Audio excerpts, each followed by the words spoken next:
Okay, there's the doors. They're done pretty much, so that gets the door frames ready to be covered.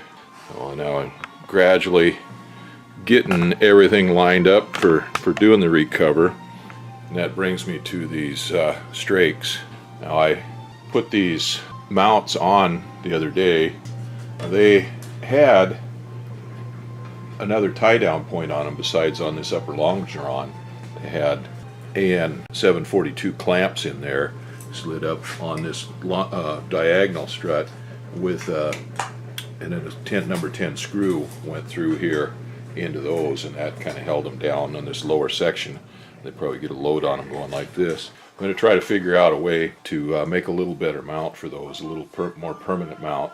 It's something that I could put in here and get it set up now, and then once it's set up I can take these strakes off, and then after I recover the airplane I can put these back on, and I don't have to fool with reaching my hands inside there or anything. So what we've got here so far is we've got the clamps there, and I've taken these clamps, as I've done all of them, and put a nut zert in them so I can just put a number 6 screw in there to hold them together. I got a piece of 60 thousandths aluminum. This was what's left over from the instrument panel, and I've cut that, and I'm going to mount that on these clamps. I'll put that on those clamps and screw that in there, and then I can back drill through these holes here to get a location and put a nut plate on there.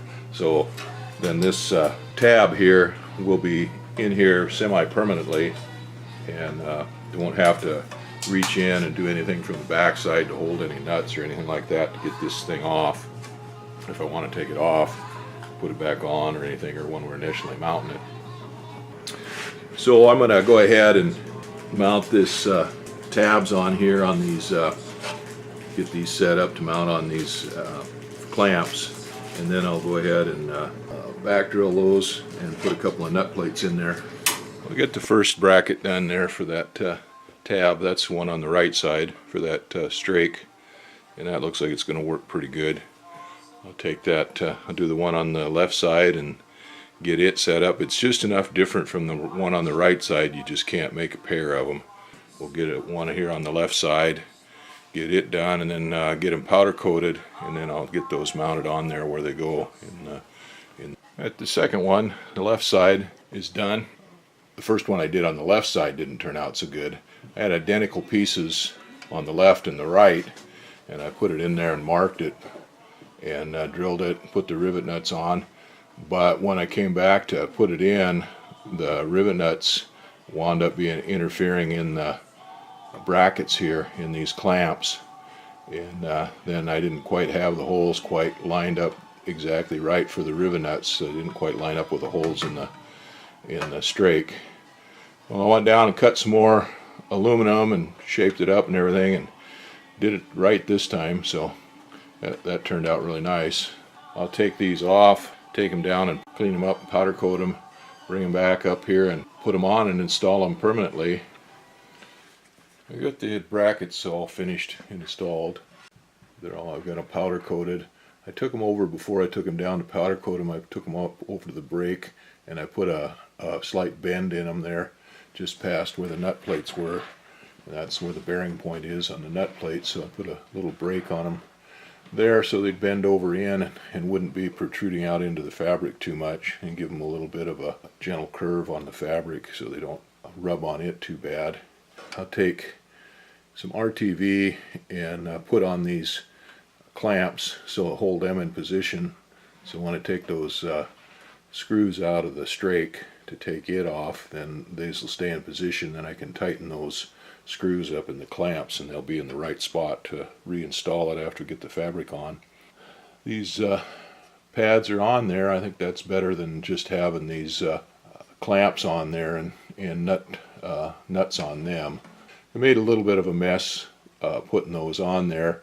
I put some anti-seize on each one of these rivet nuts here on the clamps, and then on the nut plates themselves. The stainless steel screws going into those have a tendency to gall and strip or get stuck, so I put a little bit of anti-seize on there and a little bit of anti-seize goes a long ways. No matter how careful you are with it, it gets all over everything. I don't care if you were a surgeon and used a tiny syringe and put it in one little spot. Before you got the syringe pulled back, it'd be on your nose and your fingers and all over everything around you. So there's the two new brackets for the strakes without the strakes on there. I took the strakes off so I could tighten up these screws. I had to leave these two screws on for the clamps loose to push them up this diagonal here to get them in position, and then I put the strakes on, tighten them down, put the screws in here, tighten those screws down. Then I put a little bit of RTV, clear RTV on the diagonals and on the clamps there to hold them in position. Let that cure, and we took the strakes off and tighten the screws down, and that's where the pad's going to be for the mount. They get a little bit of a roll here on them so that they're not a sharp protrusion. It'd been nice to have a roll on all the sides, I guess. Better than what it was, better than just trying to reach in there. Now we can take those strakes on and off if we need to without having to do any gymnastics and getting somebody with a little teeny hand to reach in there to hold the nuts or anything and get them put back on. And here's the steel mounts that came on the airplane, on the airframe. Well, I'll need to do something with these to put over this, especially over these worm gears or over these hose clamps to keep the fabric from abrading on that. This new clamps won't be too bad. There's really nothing on there that's going to abrade. The screws are recessed real nice and rivets are recessed, and it's a nice smooth paint job on there. That edge is rolled over, so that's going to be okay for the fabric with a doubler on it and stuff. This here, we're going to need something on those hose clamps to keep the fabric from abrading on that. Put some tape over that of some kind.